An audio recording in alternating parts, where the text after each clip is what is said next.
స్థానిక sun school ఆవరణలో Bheemili needy welfare మరియు Lions Club of Bheemili greater వారి సంయుక్త ఆధ్వర్యంలో అఖిల భారత శరీర అవయవదాతల సంఘం వ్యవస్థాపక అధ్యక్షురాలు మరియు చైర్పర్సన్ అయిన శ్రీమతి గూడూరు సీతామహాలక్ష్మి ఆధ్వర్యంలో మరణించిన జీవించండి అనే నినాదంతో అవయవ దానంపై అవగాహన కల్పించి అనంతరం సుమారు 102 మంది దాతలు తమ అవయవాలను పార్థివ దేహమును దానం చేస్తున్నాము అని కైతపల్లి శ్రీనివాస్ కుటుంబం తగరపు వలసకు చెందిన దుర్గా కోటి, దుర్గా శేఖర్, దుర్గా గోపి తమ 10 కుటుంబాల సభ్యుల మొత్తం అవయవ దానం చేయుటకు అంగీకరించి ఆదర్శంగా నిలిచారు.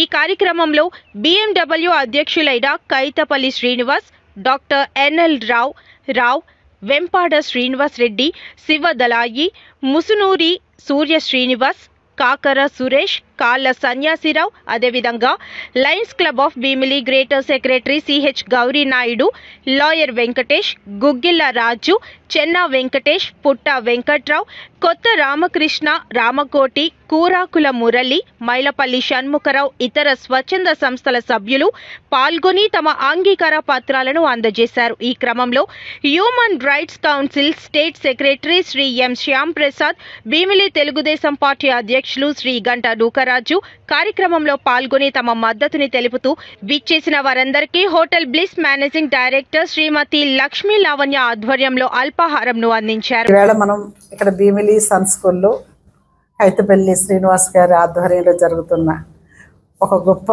మానవీయ కార్యక్రమం ఈ టోటల్ బాడీ డొనేషన్ అండ్ అవయవదానము. ఈ కార్యక్రమానికి మేము స్పెక్ట్ నుంచి నేను, సీతామహాలక్ష్మిని, కన్యాకుమారి గారు, అరుణ గారు మేము ముగ్గురు స్పెక్ట్ ట్రస్టీస్ వచ్చాము. ఇది రెండోసారి ఇక్కడికి రావటం. ఇక్కడ ఒక చైతన్యపూరితమైన ఉత్సాహవంతమైన యువకులతో అద్భుతమైన కార్యక్రమాలు ఈ BMW తరఫున, భీమిలి నీడ్స్ వెల్ఫేర్ సొసైటీ తరఫున వీరంతా చేస్తున్నారు. మాకు చాలా ఆనందంగా ఉంది, సంతోషంగా ఉంది. వారి సర్వీసెస్ని ఎక్స్టెండ్ చేయడం కోసం ఈ రోజున organ and body donation camp పెట్టారు. ఈ క్యాంపులు ఇంతమంది స్వచ్ఛందంగా సుమారు ఒక 30 నుంచి 40 మంది ప్రజలు, డాక్టర్ లావణ్య గారు లాంటి వారు, సన్నయ్య లాంటి వారు, మా మాస్టర్ ఎన్ఎల్ రావు గారు, ఇంతమంది టోటల్ బాడీ డొనేట్ చేయడానికి ముందుకు వచ్చి అప్లికేషన్లు ఇవ్వటం అనేది చాలా సంతోషంగా ఉంది. చాలా గర్వంగా ఫీల్ అవుతున్నాను నేను. ఎందుకంటే భీమిలిలో కూడా ఇంత గొప్ప కార్యక్రమాన్ని, మానవీయ కార్యక్రమాన్ని ముందుకు తీసుకెళ్ళడానికి ఇంతమంది యువకులు దొరికారు కార్యకర్తలుగా. ఆల్రెడీ ఇప్పటికే శివ కానీ మా శ్రీనివాసరెడ్డి కానీ టోటల్ బాడీ డొనేట్ చేశారు. ఈ ఉద్యమానికి వారు సారథ్యం వహిస్తున్నారు. సో గొప్ప పని, ఇది మామూలు పని కాదండి. ప్రపంచంలో అన్ని దానాలు కన్నా ప్రాణదానాన్ని మించిన దానం ప్రపంచంలో ఇంకేదీ లేదండి. ఆ ప్రాణదానాన్ని అందించడం కోసం ఈ అవయవదానాన్ని, ఒక జీవన దానాన్ని, అట్లాగే ఆఫ్టర్ డెత్ ఒకవేళ న్యాచురల్గా చనిపోతే కార్నియా డొనేట్ చేసేసి లేదా మన టోటల్ బాడీని డిసెక్షన్ పర్పస్ ఇవ్వటం అనేది, మెడికల్ కాలేజీకి దానం చేయటం అనేది అద్భుతమైన మానవీయ కార్యక్రమం. పిడికిడి బూడిదగా ఎవరు మిగలం, మట్టిలో కలిసిపోము. ప్రజలకి, సమాజానికి, వైద్య రంగ పరిశోధనలకి మనం ఇంతకంటే సేవ చేయడానికి అవకాశం లేనిదే ఈ ఉద్యమం. ఈ ఉద్యమంలో భాగస్వాములైన ప్రతి ఒక్కరికి కూడా స్పెక్ట్ పక్షాన, అఖిల భారత శరీర అవయవదాతల సంఘం పక్షాన హృదయపూర్వకమైన అభినందనలు తెలియజేస్తున్నాను. ధన్యవాదాలు. ఈరోజు ఈ శరీరం, వాటిలో ఉండే అవయవాల దానం, ఈ రెండు స్వచ్ఛందంగా ఇచ్చేదానికి మంచి కార్యక్రమం చేపట్టారు. ఈ నిర్వాహకులు చాలా అభినందనీయులు. ఎందుకంటే ఇది ఎంతో ఉన్నతమైన ఆశయం. చనిపోయినప్పుడు మన ఆచార ప్రకారం మనం తగలబెడతాం, మిగతా వాళ్ళు పెట్టిలో పెట్టి భూమిలో సమాధి చేస్తారు. పార్సీ జాతి వారు ఈ శవాన్ని ఎత్తైన ప్రదేశంలో పెడితే గద్దలు అవన్నీ వల్చర్స్ అవి వచ్చి పీకు తిని పోయే ఆచారం వాళ్ళది. అంటే వాళ్ళ ఉద్దేశం ఏంటంటే, పార్సీల యొక్క ఉద్దేశం చనిపోయిన దీనికి మళ్ళీ ఏదో మనం దాన్ని అలా నాశనం చేసే బదులు ఉపయోగంగా మారిస్తే అలా బాగుంటుంది అనే కాన్సెప్ట్లోంచి వచ్చింది ఆ పక్షులకు ఆహారంగా వదిలేయటం. సో దాంట్లో శాస్త్రీయంగా మనం ఎంతో డెవలప్ అయ్యాం. సో కొన్ని సందర్భాల్లో మెదడు విచ్ఛిన్నమైనప్పుడు శరీరం బతికే ఉంటుంది, కానీ మరి ఆయన ఎందుకు పనికిరాడు, వినలేడు, మాట్లాడలేడు, చూడలేడు, గ్రహించలేడు.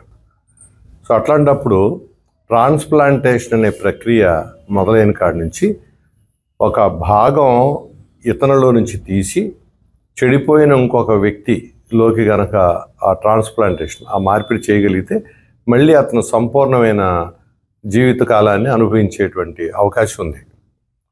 సో ఇక్కడ మనం అర్థం చేసుకుంటే ముఖ్యమైనవి మెదడు, గుండె, ఊపిరితిత్తులు, కాలేయం, లివరు, కిడ్నీలు. ఈ 5 చాలా ముఖ్యం. సో ఇతను ఎలాగో చనిపోతున్నాడు, ఒక 5గురికి అవయవాలు తీసుకెళ్ళి కన్నుతో సహా దృష్టి కోసం వాళ్ళకి ఇచ్చారనుకోండి, వాళ్ళు సంపూర్ణ జీవితాన్ని గడిపినప్పుడు ఈ ఎవరైతే అవయవదానం చేశారో వాళ్ళ కుటుంబ సభ్యులు మన ఒకటి స్ఫూర్తి చెందిన వాళ్ళు ఎంతో సంతోషిస్తాం.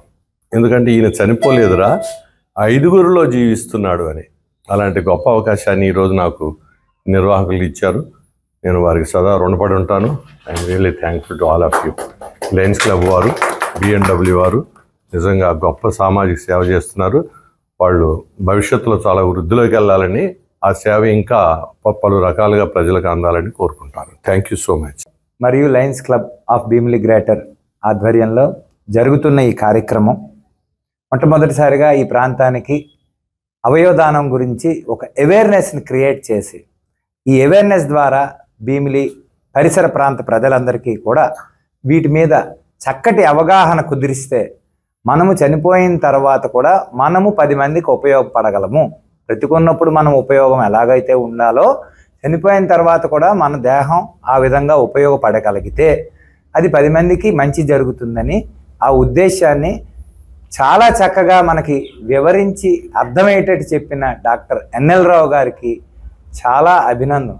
ఎందుకంటే చాలామందికి చాలా అపోహలు ఉంటాయి. మన బాడీ ఇచ్చేయాలంటే బాడీ అంతా ఇచ్చేస్తే అంత్యక్రియలు ఎలా చేస్తాం, లేకపోతే ఇంకా ఎలా కాలుస్తారని. అందులో అవయవాలు మనకి సంబంధించిన అవయవాలు మనం ఏమైతే ఇద్దాం అనుకుంటున్నామో, ఇప్పుడు ఉదాహరణకి కన్ను దానం అంటే కన్ను అంతా ఇవ్వక్కర్లే, కంట్లో ఉండే కార్నియా అంటే చాలా చిన్నది, అది ఒకటి ఇస్తే చాలు. నల్లగుడ్డులో ఉండే ఒక చిన్న పార్ట్ అది ఇస్తే సరిపోయింది. అలాగే ఇప్పుడు కిడ్నీ అన్నారు అనుకోండి, అంటే లైవ్గా ఉన్న కేసుల్లో, బ్రెయిన్ డెడ్ కేసుల్లో కిడ్నీ ఒకటి అది ఇస్తే సరిపోయింది. కొన్నిట్లకి లైవ్గా ఇచ్చే ఉండవు, కొన్నిట్లకి అవకాశం ఉన్నవే ఉంటాయి, అవే చేయగలుగుతాం మనం. సో కాకపోతే మన బాడీ మళ్ళీ మన ఇంటి సభ్యులకు, కుటుంబ సభ్యులకు మళ్ళీ అప్పగించేస్తారు కావాల్సిన వాళ్ళకి. అందువలన ముఖ్యంగా ఎవరైతే డొనేట్ చేద్దాం అనుకుంటున్నారో వాళ్ళకి సంబంధించిన కుటుంబీకులు అంటే భార్య, పిల్లలు, వీళ్ళకి కూడా ఈ అవేర్నెస్ చాలా అవసరం. అవేర్నెస్ ఉంటేనే వాళ్ళు తద్వారా ఈ కార్యక్రమంలో పాల్గొనగలరు.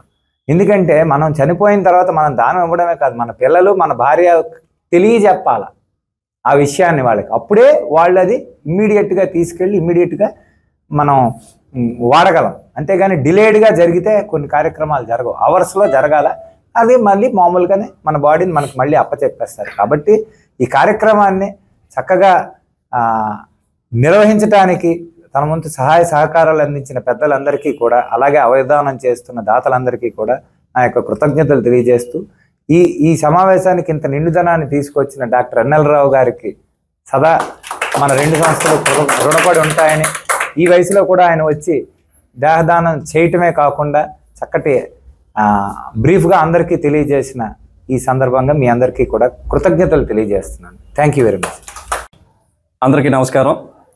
మరి ఈరోజు ఒక మహోన్నత కార్యక్రమం మన భీమునిపట్నంలో ప్రారంభించడం చాలా గర్వకారణం. మరి ఈ ప్రోగ్రాంకి మరి ముందుండి నడిపిస్తున్నటువంటి మరి వాసు గారికి, అలాగే ఇక్కడ B&W సభ్యులందరికీ కూడా నా యొక్క ప్రత్యేక కృతజ్ఞతలు, ధన్యవాదాలు తెలియజేస్తూ, ముఖ్యంగా అందరికీ తెలుసుకోవాల్సినటువంటి అంశం ఏంటి అంటే, అసలు అవయవదానం అనేది అసలు ఎందుకు ప్రారంభించబడింది, దాని తాలూకు ఆవశ్యకత ఏంటి అనేది తెలియజెప్పాల్సినటువంటి అవసరం ఎవరైనా ఒక సీనియర్ నేత, లేకపోతే ఎవరైనా సోషల్ వర్కర్ ఎవరైనా సరే చెప్పినట్టయితే వాళ్ళ ద్వారా మనలాంటి వ్యక్తులు కాకుండా ఒక పెద్ద మహోన్నతమైనటువంటి వ్యక్తులు ఎవరైనా సరే దాని మీద ఒక ప్రసంగంలా చేసినట్టయితే అందరికీ దీని తాలూకు ఆవశ్యకత ఏంటి అనేది నెరవేరుతుంది. కాబట్టి మా B&W వీళ్ళకి సభ్యులందరికీ కూడా నా యొక్క ప్రత్యేకంగా మరి కృతజ్ఞతలు తెలియజేస్తూ ఈ విధమైనటువంటి ప్రోగ్రాము చేస్తే ఇంకా మరి కొంతమందికి ఎడ్యుకేట్ అయ్యి ముందుకు వస్తారు, దాతలందరూ ముందుకు వస్తారు. కాబట్టి మరి ఆ విధమైన ప్రోగ్రామ్ చేస్తే బాగుంటుందని అనేది చెప్తున్నాను. మరి మనకి తెలిసినటువంటి విషయం ఏంటి అంటే చాలామంది కిడ్నీస్ ఫెయిల్ అయ్యి, లేకపోతే కళ్ళు లేక, హార్ట్ లేక, లేకపోతే సరైనటువంటి ఇప్పుడిప్పుడే మనకి బ్లడ్ డొనేషన్ క్యాంప్స్ అనేది చాలా తీవ్రంగా పెరగడానికి కారణం ముఖ్యంగా ఇలాంటి కోరిక అయితే నాకు ఒక అవయవదాన శిబిరం అనేది కండక్ట్ చేయాలి అని చెప్పేసి అనేది ఒక 15 సంవత్సరాల క్రితం స్టార్ట్ అయింది. మా సోదరుడికి నేను ఆల్రెడీ చెప్పాను. చెబితే తనేమన్నాడంటే అప్పుడు ఉన్నటువంటి అవేర్నెస్ కన్నా ఇప్పుడైతే అవేర్నెస్ పెరిగింది. ఇప్పుడే దాతలందరూ ముందుకు వస్తున్నారు. దాని మీద అందరికీ బాగా అధ్యయనం చేయటం, లేకపోతే అందరికీ అవగాహన పెరగడం అనేది జరిగింది. కాబట్టి ఇప్పుడిప్పుడే ఇది మొదలవుతుంది, పెరుగుతుంది.